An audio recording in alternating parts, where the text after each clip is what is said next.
Bismillahirrahmanirrahim. Assalamualaikum warahmatullahi wabarakatuh. Alhamdulillah wassalatu wassalamu ala Rasulillah wa ala alihi wa sahbihi wa mawala. Perkenalkan, nama saya Syarif Hidayat sebagai bagian dari tim pengajar Fundament Sains Data di jurusan Informatika Universitas Islam Indonesia yang akan memberikan sedikit penjelasan mengenai salah satu algoritma unsupervised learning yaitu K-means. Pada materi supervised learning, kita telah mempelajari cara membuat model prediksi Y terhadap nilai X. Contoh pada slide ini menunjukkan harga tanah, yaitu Y, terhadap luas tanah, yaitu X. Karena sifat nilai Y bersifat kontinu, maka kita bisa menggunakan regresi. Adapun pada contoh pada slide ini, target variabel atau prediksi bersifat diskrit.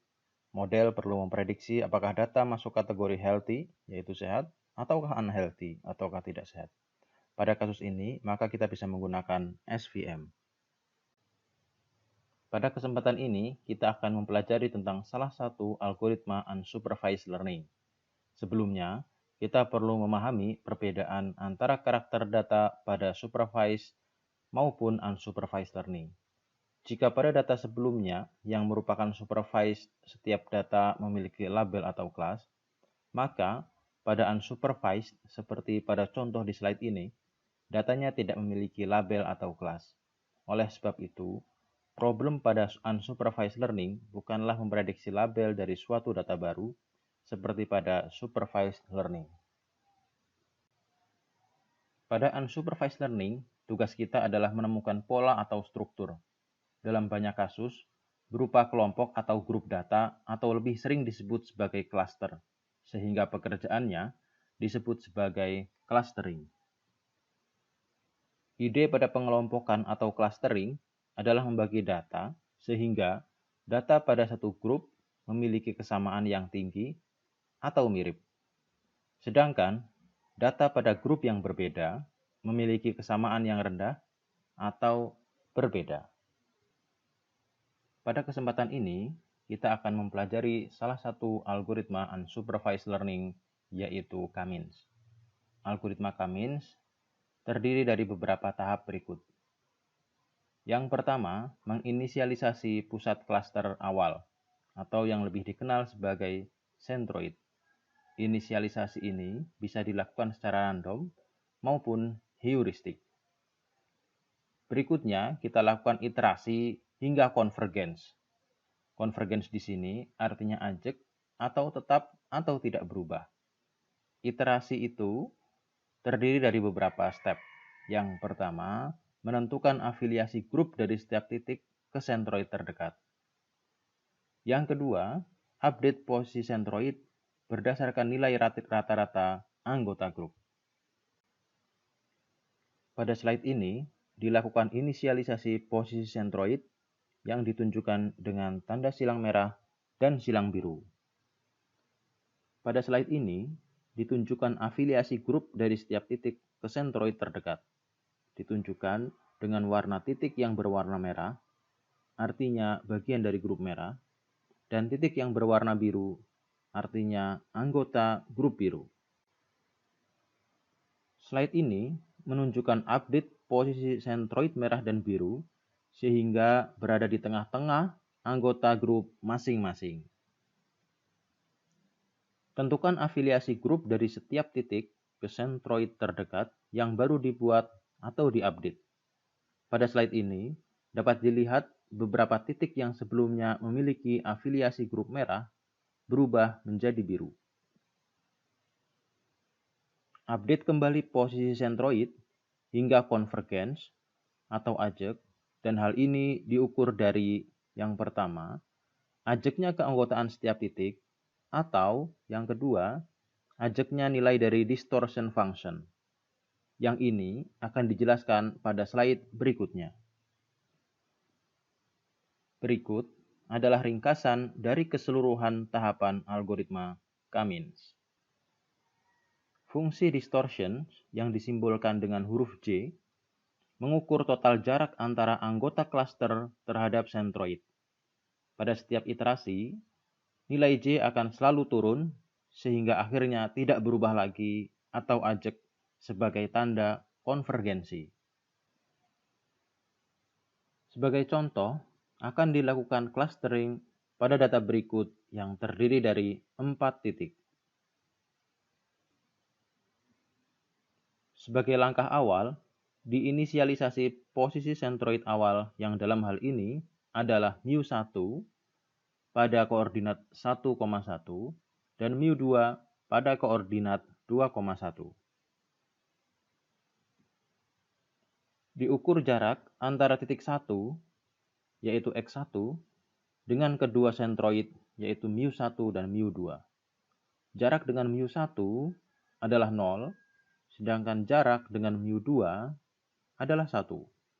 Karena lebih dekat dengan μ1, maka titik 1 menjadi anggota dari sentroid 1.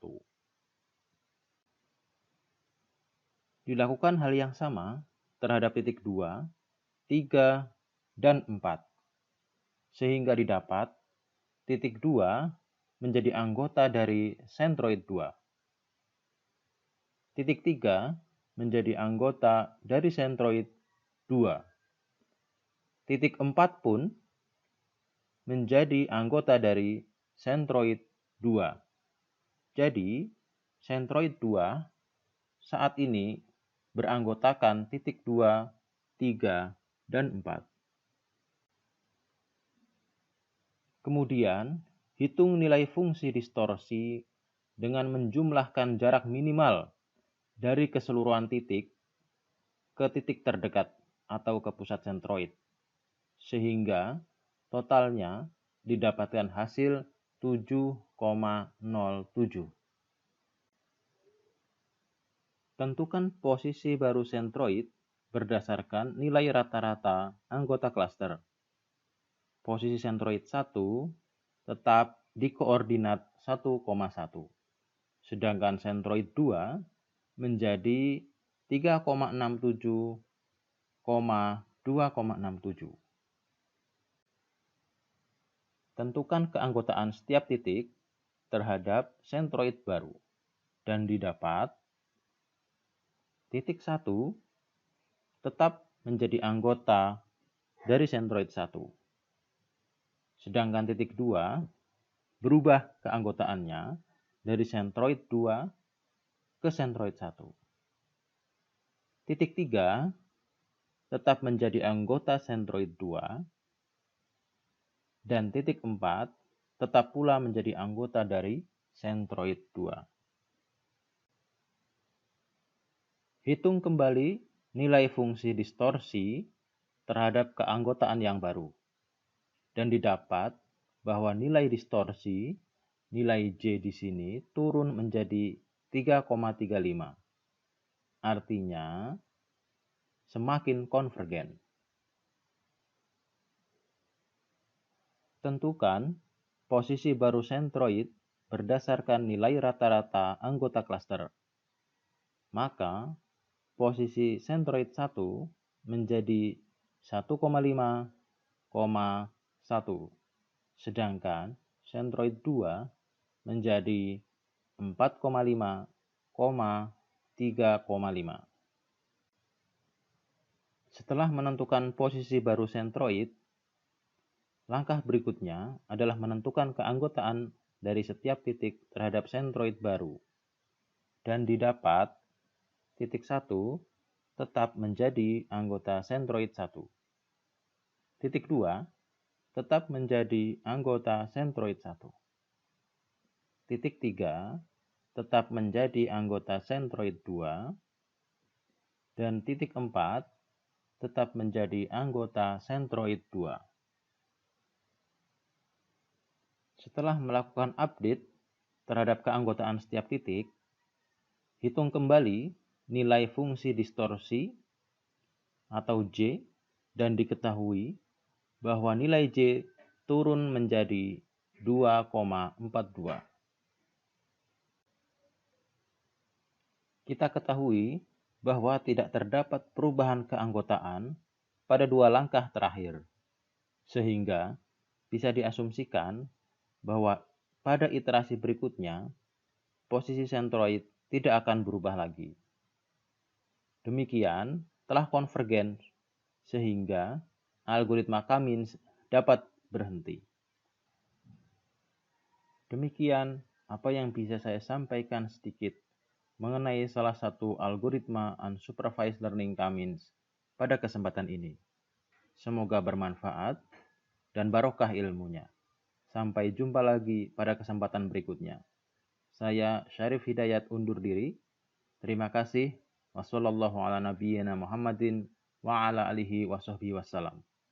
Wassalamualaikum warahmatullahi wabarakatuh.